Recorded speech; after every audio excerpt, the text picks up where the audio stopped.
Muy bien, muy buenas tardes. Vamos a dar inicio, vamos a hacer una oración para poder comenzar el día de hoy.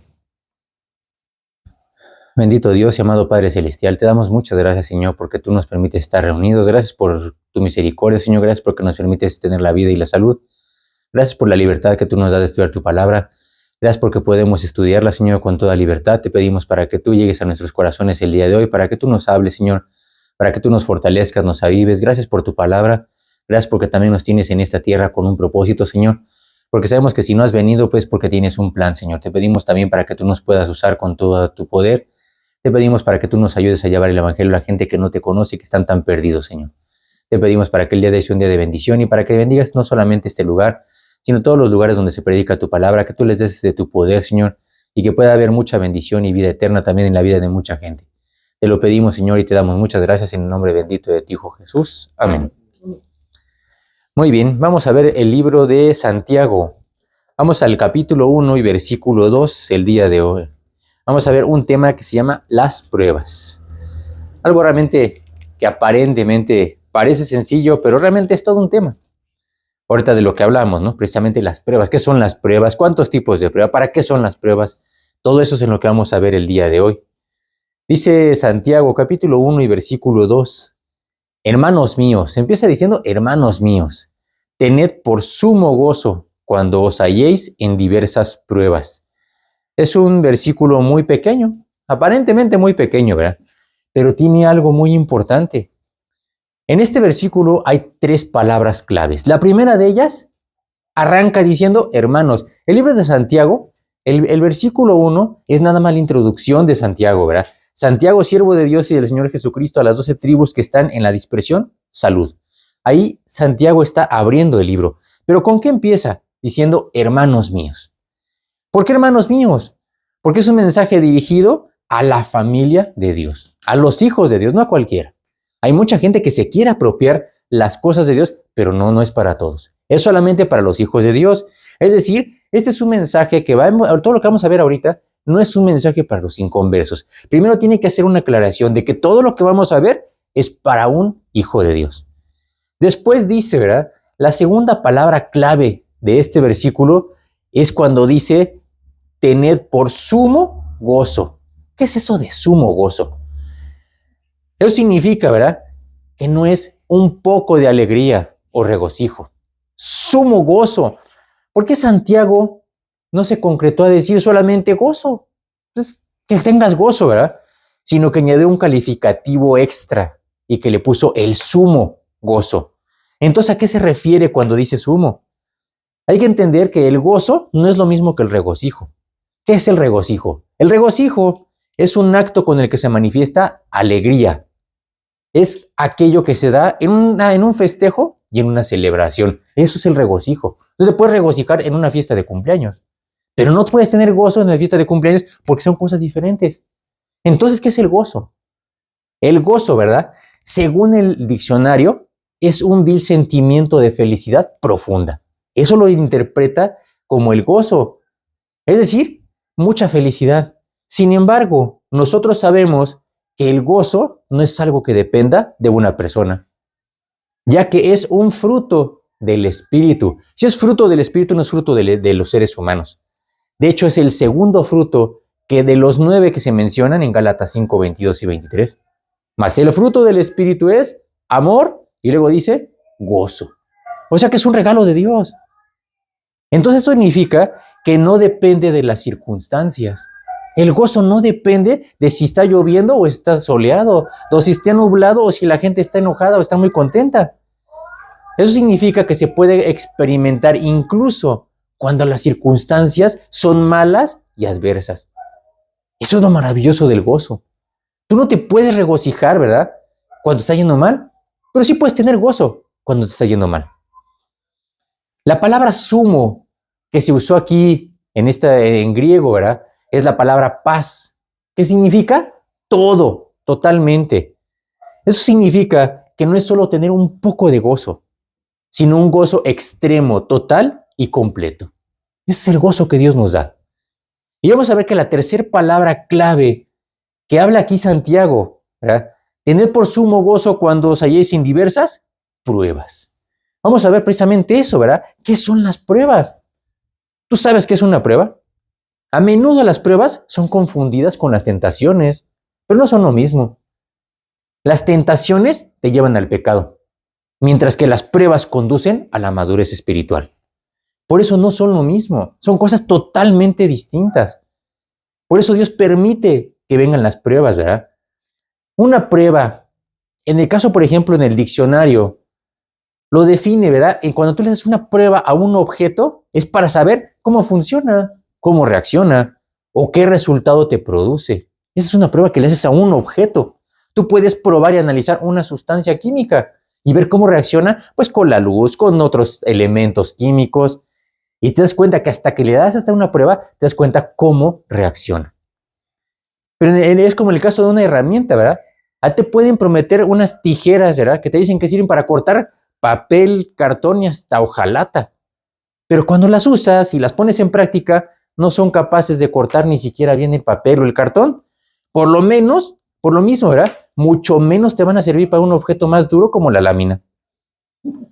En el caso de las personas, ¿verdad? Eso estamos hablando de los objetos, pero también hay pruebas que se le hacen a las personas. En el caso de las personas, las pruebas se sirven para conocer sus cualidades, para verificar sus conocimientos y para comprobar su eficacia. Para eso te sirve una prueba. Yo puedo recomendarme bien bonito y decir 1000 cosas, pero en la prueba me doy cuenta si sí o no. Es, por ejemplo, ¿verdad? En la escuela, en todas las escuelas se realizan pruebas o exámenes. ¿Cuál es la finalidad de las pruebas? Es comprobar que el alumno no solamente haya entendido, sino adquirido los conocimientos que le fueron enseñados. Y además, no solo que los conozca, que además sepa ponerlos en práctica cuando los necesite en la vida diaria. De nada le sirve, ¿verdad? Que conozca muchas cosas si no puede ponerlas en práctica. La prueba es la razón, es el argumento y el instrumento con el que se puede mostrar y hacer patente la verdad o la falsedad también de algo. Es donde te das cuenta de lo que realmente es una persona. Las pruebas, en pocas palabras, sirven para separar las promesas de la realidad. Yo puedo prometer 1000 cosas, ¿verdad? Hay muchas, en el caso del comercio, ¿verdad? Te prometen un artículo que hace ciertas cosas, ¿verdad? Y te lo venden como la octava maravilla.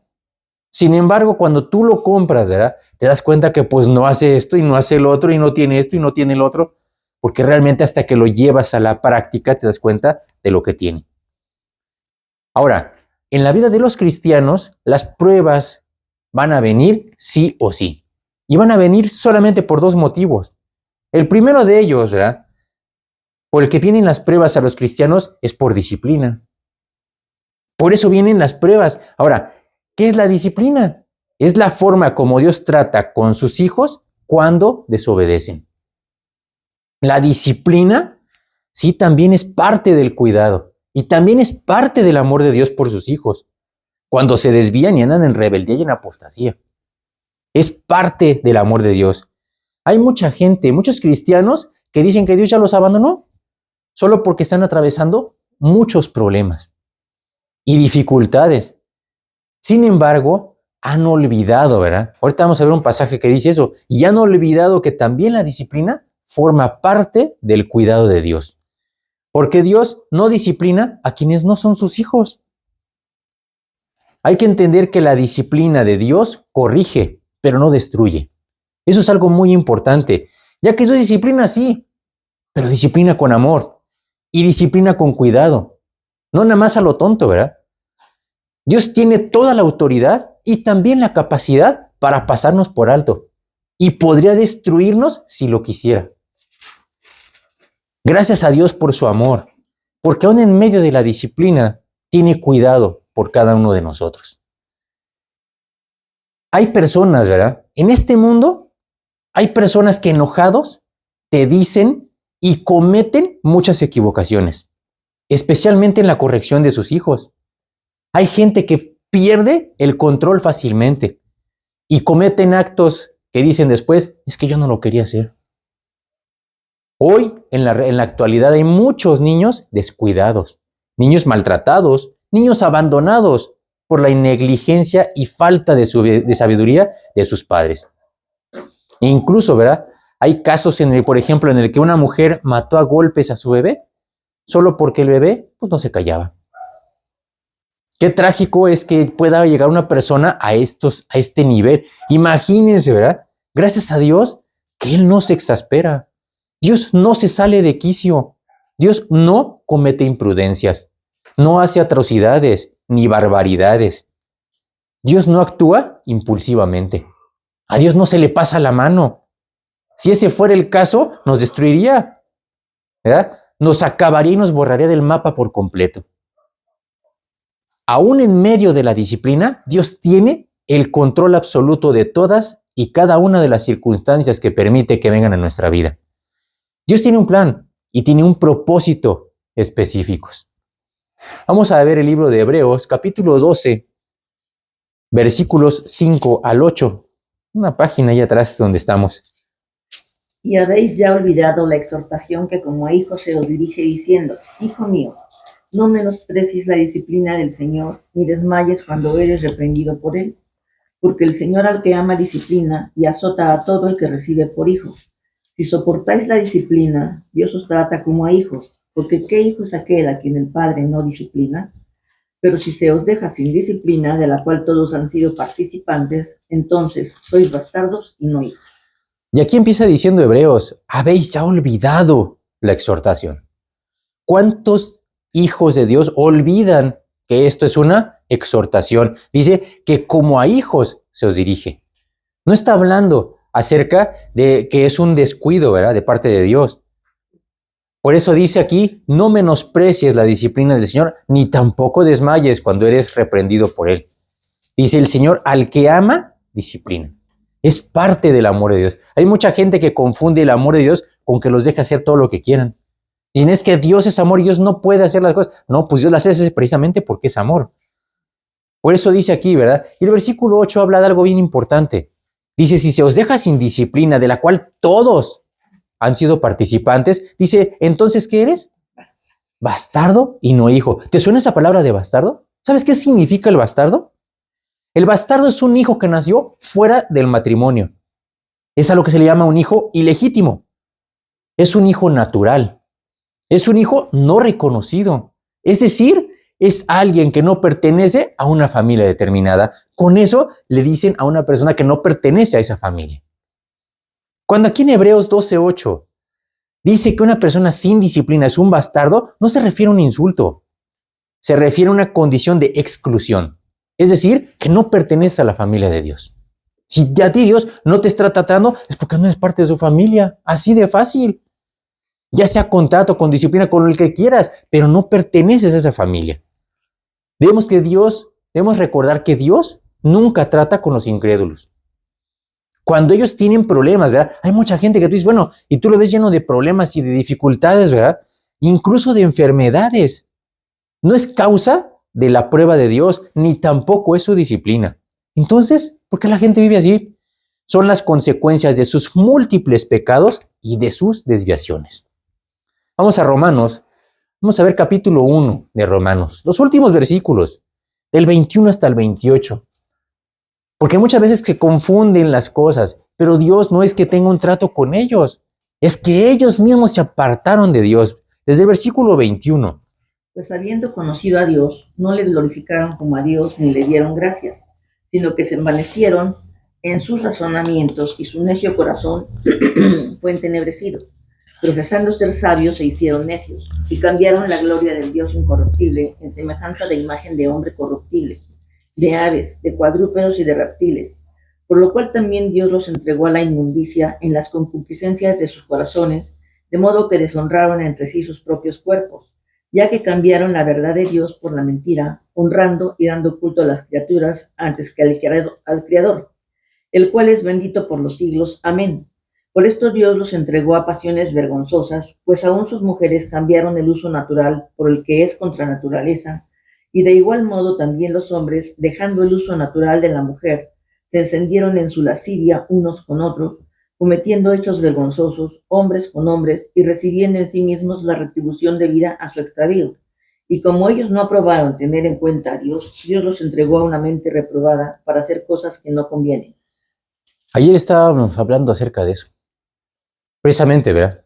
De un tema, de una práctica, ¿verdad? Que les dejaron hacer en la escuela, acerca de la discusión de ciertos temas, ¿verdad? Entre ellos, precisamente, si estaban de acuerdo, pues, con las familias homosexuales, ¿verdad? Que tuviera un niño, tuviera dos papás, o que tuviera dos mamás. Oye, ¿quién está de acuerdo y quién no está de acuerdo? Primero lo que hicieron fue hacer una segregación. A ver, ¿tú no estás de acuerdo? Vete para allá. ¿Tú estás de acuerdo? Vete para acá. Y al final, cuando se separaron y se polarizaron los grupos, oye, ¿y tú por qué no estás de acuerdo? ¿Y tú por qué sí estás de acuerdo? Y bueno, cada quien saca sus razonamientos y en función, pues, de sus bases. Pero aquí vemos, ¿verdad? Que la gente que estaba de acuerdo con ese tipo de prácticas, pues es porque los que tienen familias totalmente disfuncionales. Vienen de familias destruidas, de familias que no conocen a Dios, y por eso, como dice aquí, ¿verdad? Cambiaron la verdad de Dios por la mentira. Se les hace bien fácil. ¿Por qué? Porque es de lo que ellos han vivido, ¿verdad? Como dice aquí, las mujeres cambiaron el uso natural por el que es contra naturaleza. Los hombres, de igual forma.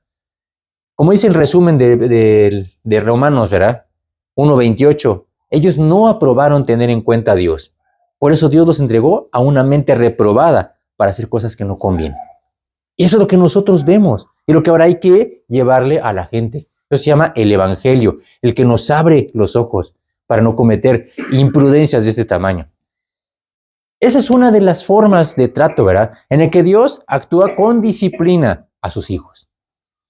Pero no solamente es el único trato. Resulta que hay otro tipo de trato. No todos los hijos de Dios están alejados de Él. No todos los casos están en rebeldía. En otras ocasiones, de hecho, ¿verdad? Están en legítima comunión con Él, con un corazón genuino y una entrega real. Y sin embargo, Dios aún así permite que vengan problemas y que vengan dificultades a su vida. Es entonces cuando muchos cristianos se preguntan, ¿qué pasa? Si estoy sirviendo a Dios, ¿por qué aún así vienen todos estos problemas? Vamos a ver el ejemplo más grande, ¿verdad? De todo esto, de este concepto, ¿verdad? Que es Job. Job fue una persona, ¿verdad? Job todos los días buscaba a Dios. Honestamente buscaba a Dios. Le pedía perdón por lo que había hecho, inclusive pedía perdón por sus hijos, que bueno, realmente eso no era necesario, ¿verdad? Pero aún así, él a lo que va es que él estaba buscando honestamente, ¿verdad? Buscaba a Dios. Lo buscaba sin hipocresías. Siempre ponía a Dios en primer lugar. Y entonces por eso Dios lo bendecía y lo prosperaba abundantemente. Tenía una gran familia, tenía muchas posesiones, tenía paz por todos lados. Aparentemente, Job vivía una vida feliz y tranquila. Hasta un día en que todo eso se esfumó y cambió por completo en un momento. De repente se quedó sin absolutamente nada. Perdió todo lo que tenía, todas sus posesiones, perdió toda su hacienda, perdió todos sus criados, perdió su casa, perdió sus 10 hijos, no solo en un día, lo perdió todo en un mismo momento. Dice la Biblia que a Job le llegaron 4 mensajeros y los 4 al mismo tiempo. Dice, no acaba de hablar uno cuando llegaba el otro. Y no acababa del segundo cuando llegó el tercero. Y no acabó el tercero cuando llegó el cuarto. No terminó de la historia, ¿verdad? Esto podría haber sido una historia de terror, ya nada más estas 4 cosas juntas, ¿verdad? Por si eso fuera poco, Job pierde su salud. Dice que le llega una gripita, ¿verdad? Una sarna maligna. Dice, pero no le dio una sarna maligna. Hay gente cuando le da una sarna, pues le dan una parte de su cuerpo, le dan el brazo, le dan la pierna, ¿verdad? Dice aquí que era una sarna maligna en todo su cuerpo. Dice, la tenía desde la planta del pie hasta la coronilla de la cabeza. Es algo que no nos imaginamos. Hay gente, ¿verdad?, que solamente se ha suicidado solo por haber perdido todas sus riquezas en un momento. En las grandes crisis, ¿verdad?, eran gente millonaria y al día siguiente amanecieron, ya no tienen nada. Mejor se suicidaron porque pensaron que se les acaba el mundo. Imagínense, ¿verdad?, el caso de Job. Otra gente nunca se ha repuesto de la pérdida de un solo hijo. Mucho menos si hubieran perdido 10 de un jalón. Otros más se han vencido y se han dejado derrotar por una enfermedad. Una sola noticia de estas ya era devastadora por sí sola. Ahora haber recibido las 4 juntas, ¿verdad?, Y todas en el mismo momento era para haber vuelto loco a cualquiera. Sin embargo, ¿verdad? Job, después de todo eso, pudo pasar. Vamos a Job 23:10. Me gusta mucho, ¿verdad? En el capítulo 23 de Job, ya había pasado todas las cosas habidas y por haber, Job. Mas él conoce mi camino, me probará y saldré como oro. Qué hermoso que él, después de todo esto, pudiera decir las cosas. Hay gente que promete, ahorita vamos a ver eso, hay gente que promete mucho, ¿verdad? Pero cumple muy poco. Aquí a Job ya le había pasado todo. En el capítulo 23 ya Job estaba totalmente acabado. Dice que se rascaba con un tiesto, ¿verdad? Con una vasija, un pedazo de vasija, se estaba rascando todo su cuerpo. Se le estaba deshaciendo el cuerpo en vida. Dice que no podía dormir, que no podía vivir, que no podía hacer nada. Imagínense, ¿verdad? Job se convirtió de ser un ejemplo, ¿verdad? A toda su generación, era un guiñapo humano que ni su esposa quería tener a un lado. Su propia esposa no dice que lo haya abandonado, ¿verdad? Pero lo despreciaba. Job es el ejemplo del cristiano modelo, que aunque no entiende el porqué de la prueba, acepta la voluntad de Dios sin cuestionar. Espera el tiempo de Dios, todo el tiempo que sea necesario. Era para que Job se hubiera vuelto loco, ¿verdad? Al mes, a los 15 días. ¿Cuánto tiempo estuvo Job en esas circunstancias? La Biblia no lo especifica. Vamos a Job, capítulo 27 y versículo 5. Job no sabía, Dios no le dijo, mira, vas a estar en esa condición 3 meses y pues ya la libramos, ¿verdad? Job no supo cuánto tiempo iba a tener que estar ahí. Sin embargo, él tomó una determinación. Job 27:5. Nunca tal acontezca que yo os justifique. Hasta que muera, no quitaré de mí mi integridad. Dijo Job, pues yo no sé si son 5 minutos, si son media hora, si son 15 años. Hasta que me muera, no quitaré de mí mi integridad. Qué hermoso que una persona pueda tomar esa actitud. Yo no sé cuánto tiempo vaya a trabajar Dios conmigo, pero el tiempo que sea necesario, yo no voy a apartarme de Dios. No voy a quitar de mí mi integridad. Vamos a Job también, capítulo 13 y versículo 15. Porque son realmente reflexiones, ¿verdad? Impresionantes de parte de Job, de una persona que estaba acabada y devastada. Era para que Job hubiera dicho, pues ya no tengo nada para dónde irme, ¿verdad? Pues ahí que ahí muera. Job 13:15. He aquí, aunque él me matare, en él esperaré. No obstante, defenderé delante de él mis caminos. Aunque él me matare, en él esperaré.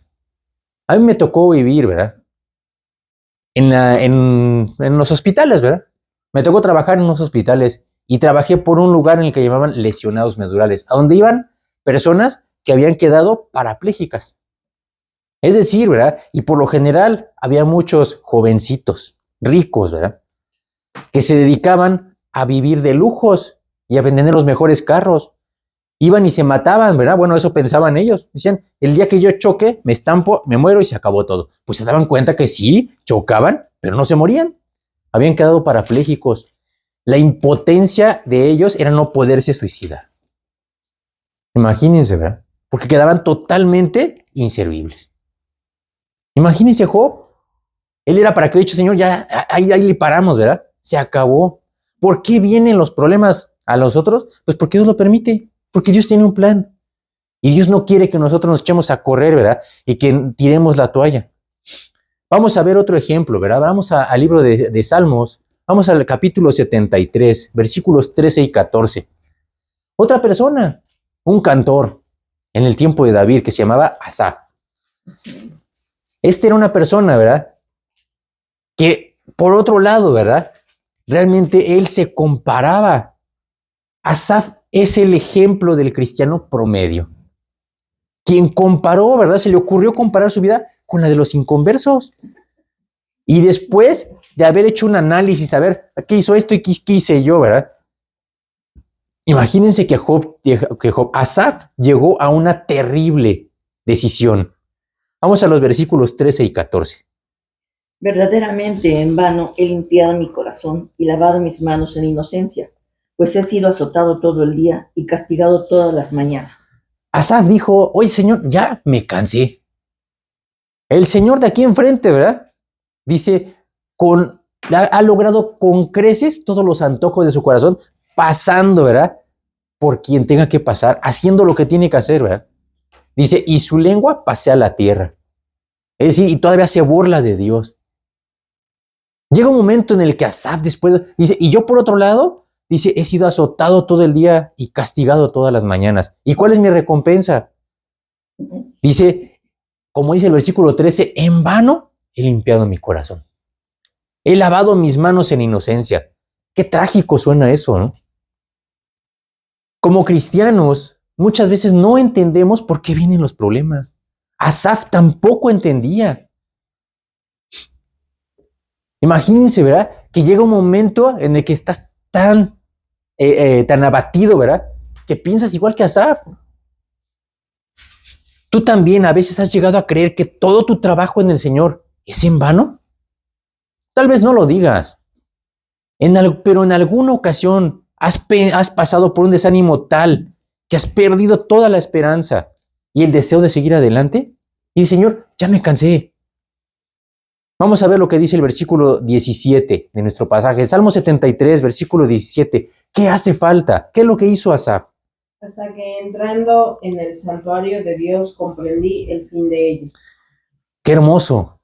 ¿Saben qué es lo que hizo Asaf? Si algo era valioso de Asaf, dice, no me solté de su mano. Dice, yo seguí adelante. Y dice algo bien importante, hasta que entrando en el santuario de Dios. Dice, ¿qué pasa cuando entró al santuario de Dios? Comprendí el fin de ellos. Si tú también te has desalentado, si tú también estás en las mismas circunstancias, ¿verdad? ¿Piensas que ha sido en vano? Entonces lo que te falta es entrar al santuario, no verlo, no saber en dónde está. No basta con haber ido en alguna ocasión. Urge que entres al santuario para comprender. El santuario de Dios no es para contemplarlo, no es para darle cultura general al cristiano. El santuario es para entrar, para experimentar la presencia de Dios. ¿Alguna vez has experimentado estar en la misma presencia de Dios? Es un lugar para descargar todo nuestro corazón. También para recibir su paz, su consuelo, fortaleza, descanso y en general todas sus bendiciones. Qué hermoso es poder entrar a ese lugar. Hay quienes solo se han quedado con la intención de ir al santuario. Pues sí voy a ir algún día de estos, ¿verdad? Otros más aventurados han llegado hasta la puerta. Sin embargo, no entran. Cuando Dios trata con nosotros es para saber qué hay en realidad en lo más profundo de nuestro corazón. Como en el caso del oro, ¿verdad? El oro cada vez que es llevado al horno es para reducir la cantidad de impurezas. Entonces, después de que sale, ¿qué pasa con ese oro? Tiene más valor. Tiene menos peso, pero tiene más valor. Las impurezas no se caen ni salen por sí solas. Si no es a través de un horno, no es posible quitarlas. El oro tampoco quisiera pasar por el horno. Dios quiere aumentar nuestro valor espiritual. Y por lo mismo, va a ser necesario que pases por el horno de la prueba para quitar todas aquellas impurezas que le están estorbando a Dios. Es cierto, a nadie le gusta pasar por el horno. A nadie le gustan las aflicciones o los problemas. A nadie le gustan las pruebas, pero ¿cómo las necesitamos? Solamente ahí nos damos cuenta de nuestra verdadera condición espiritual. El horno de la prueba, ¿verdad? En el horno de la prueba todas las caretas, todas las apariencias se funden y se caen. Y queda solo lo que somos en realidad. Es entonces cuando nos damos cuenta de cuán frágiles y cuán débiles somos. Ya no estás escondido atrás de una careta, de una apariencia. Eso nos lleva a correr a Dios y a depender completamente de Él. Es importante, ¿verdad? Tener en cuenta que no todas las personas son hijos de Dios. Se dicen hijos de Dios, ¿verdad? Ahorita me acuerdo de un ejemplo bien curioso, ¿verdad? En donde invitan a un pastor a predicar una convención de pastores y de líderes. Es decir, de gente, pues realmente que eran líderes de iglesias. Y entonces empieza a predicar. ¿Y de qué creen que era su mensaje? Empieza a hablar del mensaje de salvación. Oye, ¿a un pastor le hablas del mensaje de salvación? Los pastores deben ser ganadores de almas por excelencia. Sin embargo, dijo ese pastor, yo no sabía, ¿verdad? que predicar y Dios me trajo a mí este mensaje. Oye, el mensaje de salvación en medio de los pastores, pues como que parecía absurdo, ¿verdad? Sin embargo, él dijo, Señor, si tú me lo diste, yo voy y predico. Me paro y predico. Pues no puede pasar nada, ¿verdad? Que pues ya me digan todos, pues ya soy salvo, ¿verdad? Pues ¿cuál ha sido, verdad? Dice que inclusive al final invitó a recibir a Cristo como un auditorio de inconversos. ¿Cuál ha sido su sorpresa cuando gran parte del auditorio se levantó para entregarle su vida a Cristo? Confesaron que efectivamente nunca habían recibido a Cristo. Sí lo predicaban, pero no lo tenían viviendo en su corazón. Hay que recordar que Dios solamente trabaja con sus hijos.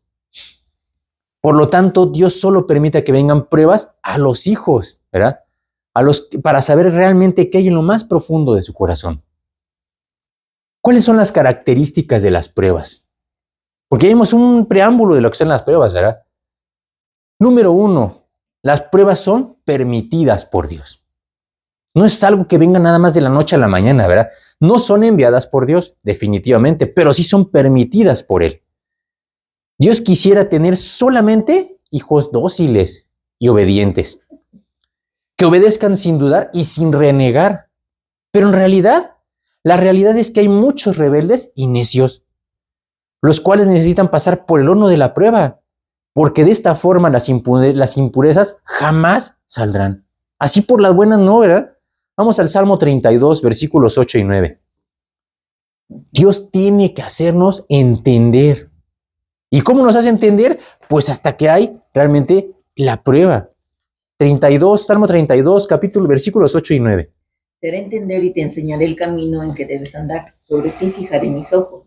No seáis como el caballo o como el mulo sin entendimiento, que han de ser sujetados con cabestro y con freno, porque si no, no se acercan a ti. Si no, no se acercan a ti. Oye, háblale a un caballo. Ya vente, en serio, ¿verdad?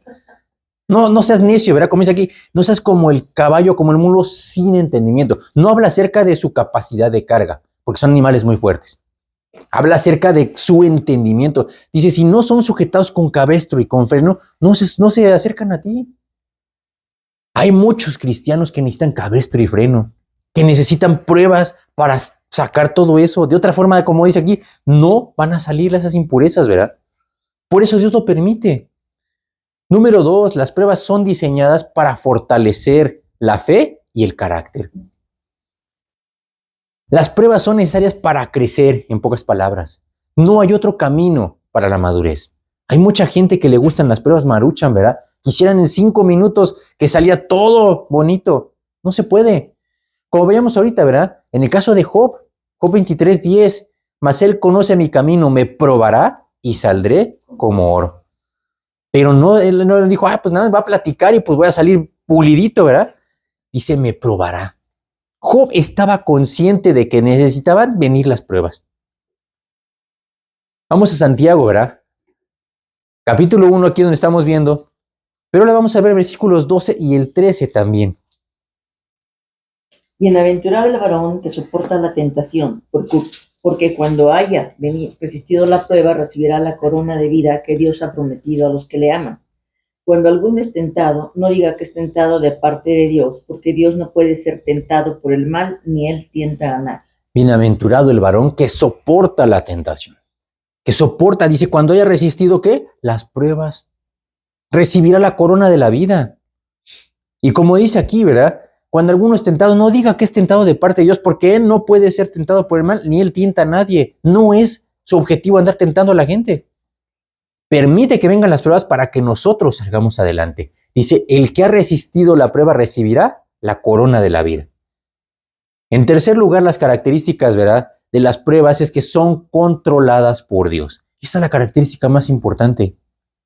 Gracias a Dios porque Él tiene control de todas las cosas, incluyendo las pruebas. En su fidelidad, ¿verdad?, en su cuidado y en su protección, eso significa que Dios es amor en medio de las tormentas de la vida. Qué bueno que Dios no permite que te rebasen, porque entonces nos acabarían. Como dice 1 Corintios capítulo 10, versículo 13, no os ha sobrevenido ninguna tentación que no sea humana. Y luego añade la parte más importante, dice, pero fiel es Dios, que no os dejará ser tentados más de lo que podáis resistir, sino que dará juntamente con la tentación la salida para que podáis soportar. Así que cuando veas un problema y pienses que es mucho más grande que tú y que no lo puedes pasar, recuerda que Dios solo va a permitir algo en tu vida que tú puedas pasar. No solo, ¿verdad?, sino desde luego tomado de su mano. Entonces confía y obedece las instrucciones. En cuarto lugar, las pruebas son una oportunidad para madurar espiritualmente. Aunque las pruebas vienen a todos sus hijos, ¿verdad?, en general, no todos reaccionan correctamente.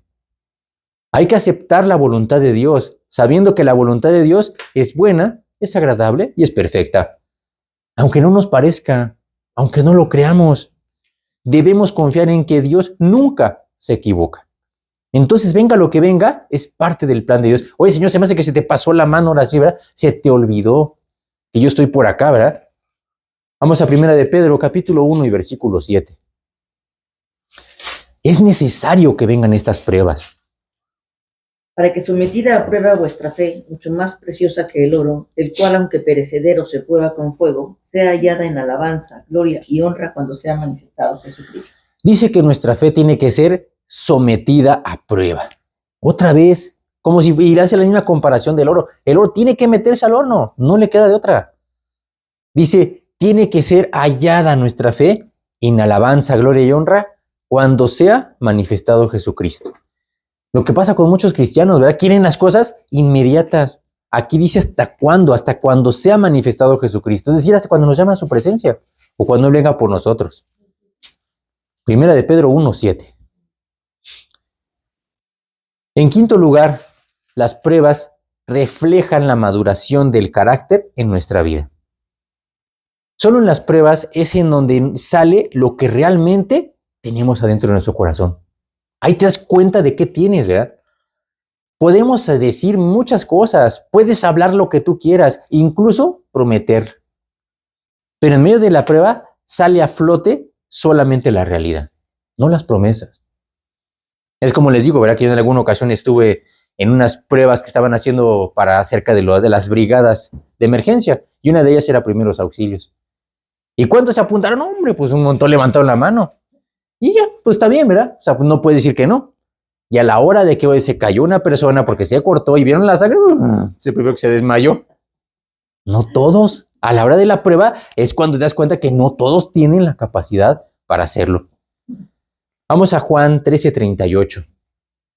Hay mucha gente, hay muchos cristianos que le prometen a Dios 1000 cosas. Ay, Señor, no, pero pues eso, pero por supuesto, ¿verdad, Señor? ¿Qué te pasa? O sea, me ofende que me digas eso, ¿verdad? Juan 13:38. Jesús le respondió, tu vida pondrás por mí, de cierto te digo, no cantará el gallo sin que me hayas negado 3 veces. Jesús le está diciendo, ¿saben qué? Me van a crucificar y va a pasar esto. Y entonces le dice Pedro, no hombre, yo voy contigo, yo te voy a acompañar a donde tú vayas.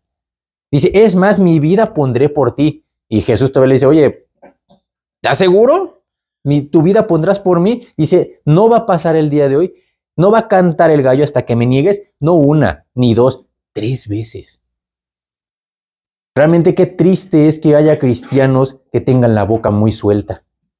Vamos a Eclesiastés 5, 4 y 5. Es importante que antes de que le digas a Dios las cosas, lo pienses. Cuando a Dios haces promesa, no tardes en cumplirla, porque Él no se complace en los insensatos. Cumple lo que prometes. Mejor es que no prometas y no que prometas y no cumplas. Dice que cuando Dios le haces una promesa, dice, mejor, dice, es que no prometas y no que prometas y no cumplas. Le estás prometiendo a Dios, ¿eh? No estás prometiendo a cualquier persona. Dice, Él no se complace en los insensatos. Dios sabe cuántas veces hablamos de más. Y eso es hablar de forma insensata. Porque hay mucha gente que no se mide cuando están diciendo las cosas, ¿verdad? Vamos a ver que las pruebas, en sexto lugar, son una invitación a perseverar con esperanza y optimismo.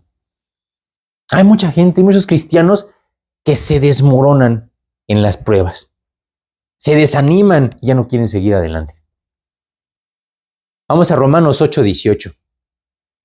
Y sabemos que los que aman a Dios... 18, no 28. Romanos 8:18. Cuando vemos las pruebas en comparación con la eternidad, se pierde la dimensión de la eternidad. Y entonces nos damos ánimos, nuevos ánimos para continuar. Es cuando te das cuenta que lo que estás pasando no tiene nada que ver con lo que te espera. Romanos 8:18. Pues tengo por cierto que las aflicciones del tiempo presente no son comparables con la gloria venidera que en nosotros ha de manifestarse. Las aflicciones del tiempo presente no se comparan con lo que te espera en la eternidad. Cuando tú comparas una cosa con otra, se salen de dimensión. No hay nada que tú puedas comparar con la eternidad. Entonces, si Dios nos tiene aquí es por algo, ¿verdad? Sabiendo que nuestro destino realmente es incomparable con lo poquito, ¿verdad? Vamos a ver más adelante eso, ¿verdad? Con lo poco que pueda parecernos aquí en la eternidad. En séptimo lugar, las pruebas son lo único que desencadena las bendiciones de Dios en nuestra vida. ¿Cómo que son lo único que desencadena las bendiciones de Dios en nuestra vida? Sí. Vamos a Romanos capítulo 5, versículos 3 al 5.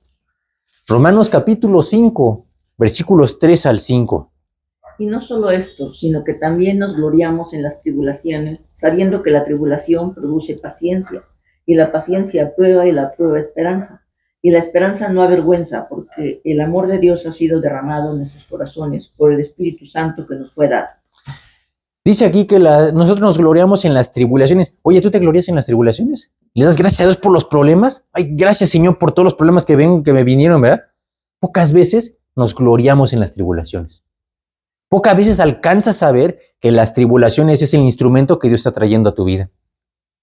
Dice, la tribulación produce paciencia, y la paciencia prueba, y la prueba esperanza. Y dice, y finalmente la esperanza te conecta con algo importante, que es el amor de Dios. En todas sus facetas, disciplina, prueba, cuidado. Gracias a Dios, como decía Moisés, ¿verdad? Señor, si tú no vas a ir con nosotros, mejor ni nos saques. Pero si tú vas a ir conmigo, a donde tú me digas, aunque se vea negro el panorama. Qué hermoso es ir con el amor de Dios. Por eso, ¿verdad? En octavo lugar, las pruebas refuerzan nuestro compromiso con Dios. ¿Para qué? Para que pueda seguir hacia adelante. Hay gente que no lo entiende de esa forma. ¿Y qué pasa, verdad? Con esos corazones duros. ¿Qué pasa con la gente que no quiere reaccionar? Vamos al Salmo 78:34. Dice bien claro, ¿verdad? Que hay gente que tiene que llegar hasta esos extremos. Salmo capítulo 78 y versículo 34. Si los hacían morir, entonces buscaban a Dios. Entonces se volvían solícitos en busca suya. Hay gente que le gusta andar de la oveja rebelde. Siempre, ¿verdad? Le gusta andarse brincando las trancas. Y entonces Dios tiene que traer, pues, disciplina tras disciplina. Hay gente que no entiende. En el caso de Jonás, ¿verdad? Toda su vida en disciplina. O sea, oye, pues ya estuvo, ¿verdad? 1, 2, 3, toda su vida. Uno de los temas más importantes de las pruebas es que nos recuerdan que en esta tierra no está nuestro verdadero hogar. Qué hermoso que no esté en nuestro hogar, no está en esta tierra, ¿verdad? Vamos a Efesios capítulo 2, versículos 12 y 13.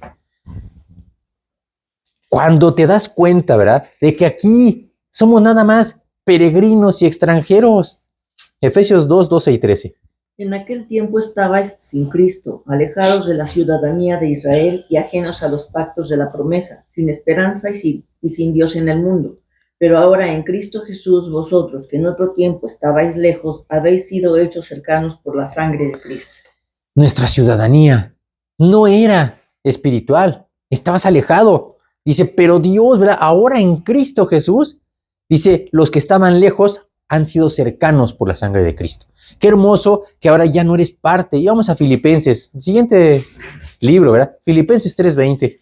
¿Cómo lo decía Pablo, verdad? Nuestra ciudadanía, no mi ciudadanía, ¿verdad? Pablo no se expropiaba nada más la ciudadanía, ¿verdad? Mas nuestra ciudadanía está en los cielos, de donde también esperamos al Salvador, al Señor Jesucristo. Qué hermoso que nuestra ciudadanía, como dice Pablo, la mía, la tuya, la de mucha gente que ha creído que ha entrado a esta familia, dice, nuestra ciudadanía está en los cielos, de donde esperamos al Salvador, al Señor Jesucristo. Yo también espero al Señor Jesucristo, ¿verdad? Nosotros lo esperamos hasta que venga por nosotros. hay que entender que ante las pruebas, un cristiano puede tomar 3 actitudes. La primera de ellas es un cristiano inconsciente. Es decir, hay cristianos que viven tan ajenos de la vida de Dios que no tienen idea de que es Dios el que está actuando en su vida. Ni siquiera se dan cuenta de las cosas más elementales del trabajo de Dios en sus vidas. Dice aquí, ¿verdad? Vamos a Efesios capítulo 4 y versículo 18. ¿Por qué la gente no se da cuenta? Oye, es que se le ve la zanca al pollo, dicen, ¿verdad? Efesios 4, 18. Teniendo el entendimiento entenebrecido, ajenos de la vida de Dios por la ignorancia que en ellos hay, por la dureza de su corazón. Dice que un cristiano puede tener la mente entenebrecida, es decir, llena de tinieblas. ¿Por qué? Por 2 factores. Dice ignorancia y dureza de su corazón. Qué terrible que haya cristianos con dureza de su corazón, con ignorancia y peor, que viven en las tinieblas. Pero los hay. Este es el tipo de cristianos que siempre están resentidos contra Dios. Siempre se están quejando de todo. Y se preguntan, ¿por qué me pasan todas estas cosas a mí? Es el cristiano don quejumbres. Vamos a Números 22, 13. Este es el clásico cristiano que siempre está quejándose de todo. Números, capítulo 22, versículo 13. Vamos a ver al rey don quejumbres. Uno de tantos, ¿verdad? Y no es el único. 22, 13. Así Balaam se levantó por la mañana y dijo a los príncipes de Balac: volveos a vuestra tierra, porque Jehová no me quiere dejar ir con vosotros. El otro día me acordé. Pásale la servilleta para su lagrimita aquí a don quejumbres, ¿verdad? ¿Cómo, verdad?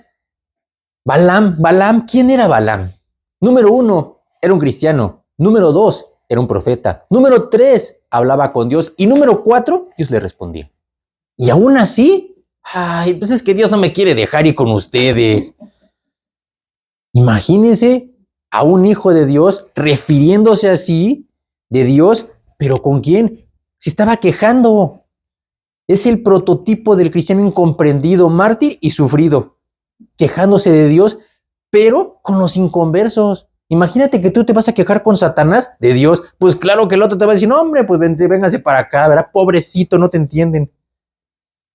Estos cristianos, ¿verdad? Son los que algún día aceptaron a Jesús como Salvador personal, pero decidieron volverse al mundo del que habían salido, en una completa y abierta apostasía.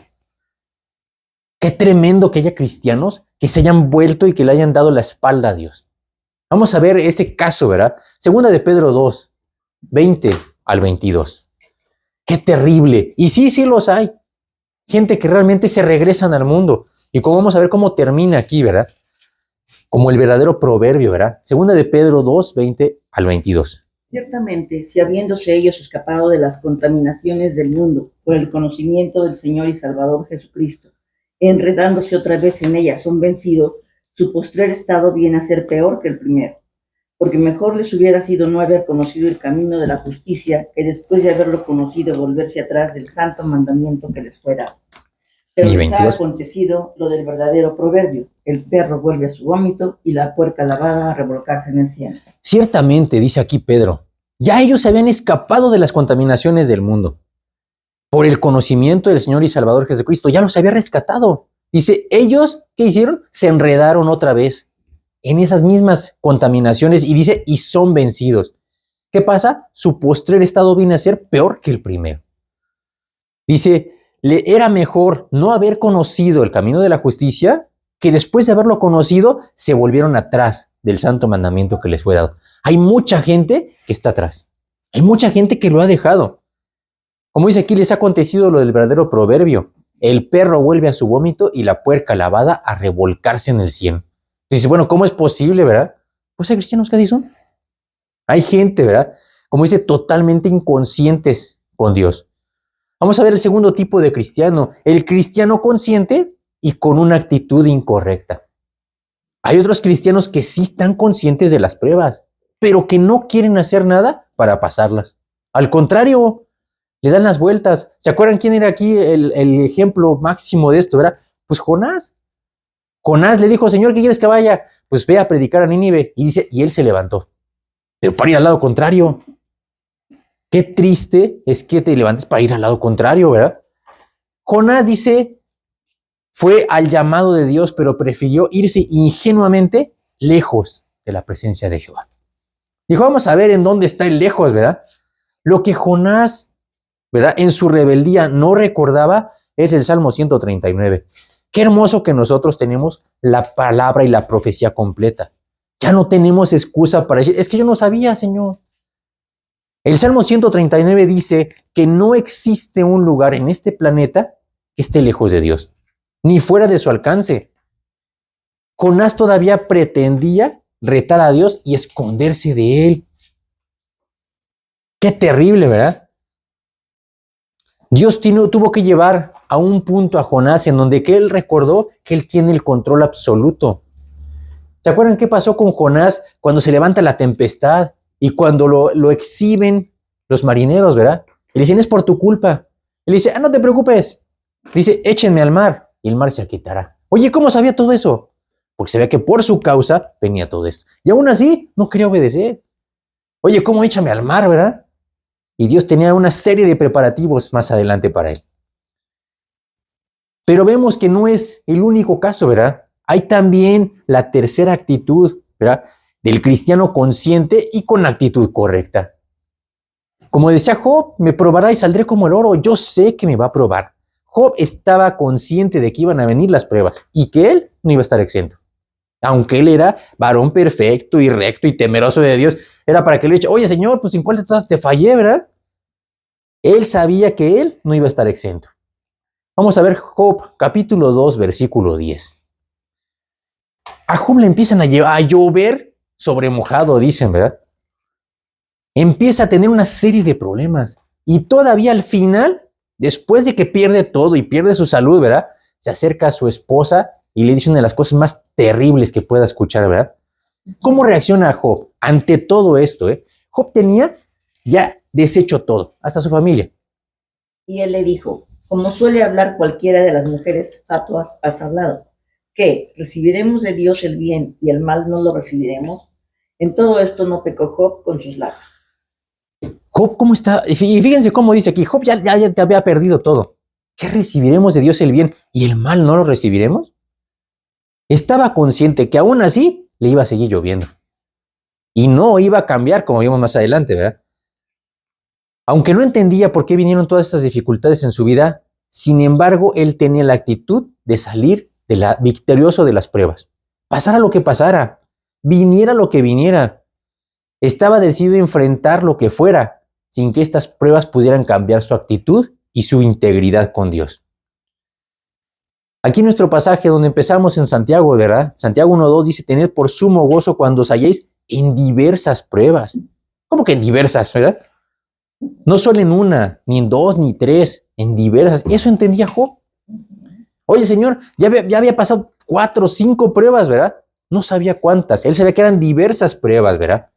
Solo en medio de las dificultades es cuando Dios puede realizar milagros extraordinarios y quitar todas aquellas cosas que le estorban. No antes, no es afuera, ¿verdad?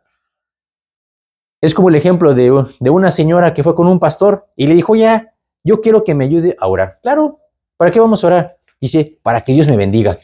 Con muchísimo gusto, vamos a empezar a orar, ¿verdad? Dice, y empieza a orar. Dice, para que ella fuera usada para su servicio. Entonces, Señor, tráele pruebas y tráele trato. No, espérese, ya párele, ¿verdad? Le estoy diciendo que me bendiga, pues no quiere que la bendiga. Y la única forma de bendición es en los tratos. No en otro lado, ¿verdad? Sentadito sin nada, sin hacer nada, pues no. Dios solamente ahí es donde saca lo mejor de nosotros. Solo un cristiano maduro puede tener sumo gozo en medio de las pruebas, porque entiende que Dios trae todos estos problemas en su vida con un propósito. Ahora sí, Romanos 8:28, ¿verdad? Y sabemos que a los que aman a Dios, todas las cosas les ayudan a bien. Esto es a los que conforme a su propósito son llamados. Todas las cosas te ayudan a bien. Oye, Señor, ¿y todas las cosas incluyen problemas y conflictos? Ahí dice todo. Lo que pase, lo que Dios te permita pasar, todo te va a ayudar. ¿Sabe que es el único instrumento que Dios usa para quitar todo lo que le estorba? Y finalmente, desde luego, traer bendiciones a tu vida. Vamos a Hebreos, capítulo 5 y versículo 14. Hay gente que quisiera tener las cosas de la noche a la mañana. Que me amanezca y ¡pum! Y todo ya creció bien bonito. No es posible. Dice aquí exactamente qué hace falta. Hebreos 5:14. Pero el alimento sólido es para los que han alcanzado madurez, para los que por el uso tienen los sentidos ejercitados en el discernimiento del bien y del mal. Dice que el alimento sólido es para los que han alcanzado madurez. ¿Por qué? Por el uso. No por quererlo, no por desearlo, no por tener buenas intenciones, por el uso. Tienes que estar metido ahí. El uso de los sentidos ejercitados en el discernimiento del bien y del mal. Es decir, después de las pruebas. Ahí mismo en Hebreos capítulo 12 y versículo 4. Hay muchas veces que nosotros no entendemos lo que realmente significan las pruebas. Porque aún no habéis resistido hasta la sangre combatiendo contra el pecado. Esta es una de las cosas que muchas veces nosotros ahorita, ¿verdad? Donde no hay una persecución como en otros países, no hemos combatido hasta la sangre, ¿verdad? Resistido hasta la sangre combatiendo contra el pecado. ¿Se acuerdan del himno Yo he decidido seguir a Cristo? ¿Saben de dónde nació el himno Yo he decidido seguir a Cristo? Resulta que este himno nace en la India, en uno de los pueblos de la India. La India es uno de los pueblos más politeístas que existen. Llenos de una idolatría que adoran hasta las ratas, hasta las serpientes, hasta los elefantes, todo lo que se les para enfrente, ¿verdad? Resulta que en este lugar, ¿verdad? Había predicadores que iban a predicar. Y resulta que en esas predicaciones, pues se los echaban. ¿Por qué? Pues porque una persona que les decía que no tenían que tener todos esos ídolos, pues era una amenaza para su forma de vida, de toda su vida. En una de esas tantas, ¿verdad? Un señor de una familia se convierte. Y entonces, dice, empezó a servir a Dios con todo su corazón. Y con su familia, ¿verdad? Tenía su esposa, tenía sus hijos. Y entonces, dice, el jefe de la tribu se entera de que este señor era cristiano. Y entonces dice, a ver, mándeme traer a este señor. Y a su familia, desde luego, ¿verdad? Y le dice, si tú no te arrepientes, dice, en este momento voy a sacrificar a tus hijos enfrente de ti. Dice, tienes 5 segundos para decir. Y entonces él dijo, yo he decidido seguir a Cristo. Dice, y que se echan a sus hijos. Imagínenselo. Y entonces le dice, ahora tienes una segunda oportunidad. Ahora voy a matar a tu esposa, pero tienes que arrepentirte. Dice, yo he decidido seguir a Cristo. No vuelvo atrás, no vuelvo atrás. Y se echan a su esposa. Tienes tu tercera y última oportunidad. Si no vuelves atrás, dice, ahora te voy a matar a ti. Y entonces dice, yo he decidido seguir a Cristo. Y que se lo echan. Dice, pero su muerte no quedó ahí. Resulta, ¿verdad?, que el jefe de la tribu quedó tan impactado de que este señor no se moviera, ni a pesar de su esposa, ni a pesar de sus hijos, ni de su propia vida, que entregó su vida a Cristo, que se puso a pensar, oye, pues si yo lo que estoy haciendo, ¿verdad? Él era el líder, el responsable de propagar esas mismas religiones y todo lo que tiene allá, ¿verdad? Pues llega un punto en el que se quebranta tanto, ¿verdad? Obviamente Dios trabajando en él y se arrepiente. Y después él, ¿verdad?, lleva a todo el pueblo a recibir a Cristo. Y todo el pueblo se convierte. Dice, después hubo una gran iglesia y después hubo un servicio en el que le daban, pues, como un honor, un homenaje a esta persona. Y cantaron el himno, yo he decidido seguir a Cristo. Y de ahí se propagó a la India y a diferentes lugares del mundo, tanto que a la fecha nosotros lo seguimos cantando. Y eso es realmente el que la gente quiere pagar el precio, como dice aquí en Hebreos, ¿verdad?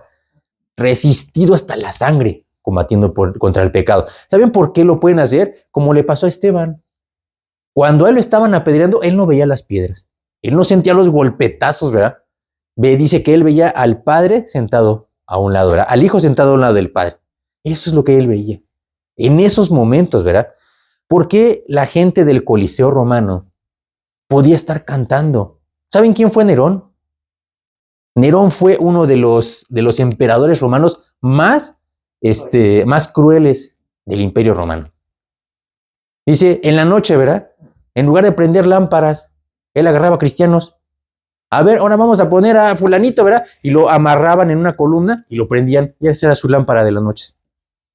Él vio morir y dice, y no se rehusaban, no gritaban, no se jaloneaban, no pataleaban.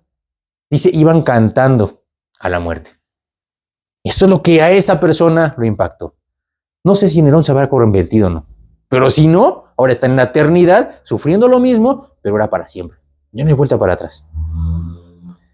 Desde la perspectiva de Dios, ¿verdad? Todos los problemas y tribulaciones que podamos pasar en toda nuestra vida, como dice aquí, ¿verdad? Son una leve tribulación momentánea. Comparada con la eternidad, es momentánea. Son unos segundos. Sin embargo, llevan a sumar recompensas y galardones para la eternidad. Vamos a 2 Corintios 4:17. Así es como debemos ver nosotros las cosas, en esa perspectiva, compararlo con la eternidad.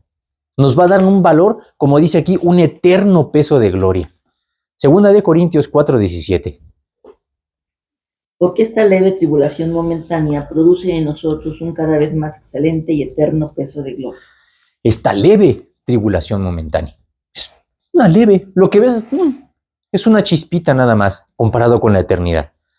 Produce un excelente y eterno peso de gloria. Hay mucha gente que se dedica a hacer dinero y a hacer posesiones aquí en la tierra, pero nunca se preocupan para la eternidad. Las pruebas son lo único que nos permite llevar un fruto verdadero y real, y además tener recompensas para la eternidad. Hay mucha gente que se preocupa por lo que aquí se va a destruir, pero nosotros para la eternidad. Esos son los grandes galardones que va a haber en la eternidad, las grandes recompensas para quien haya realmente vivido hasta ese nivel, como lo hicieron muchos mártires de la iglesia primitiva, y con mucha gente, ¿verdad?, que hoy ni siquiera sabemos, que viven en países, por ejemplo, comunistas, y que los han metido a la cárcel. El otro día estaba viendo, ¿verdad?, el ejemplo de 3 mujeres, ¿verdad?, 3 niñas, 3 jovencitas, allá en esos países, me parece que era en Tailandia o en la India, en el que su propio padre las encarceló 6 años por ser cristianos. A ver si cambiaban de parecer, y nunca cambiaron de parecer. Mejor las exiliaron y las mandaron a otro país, ¿verdad?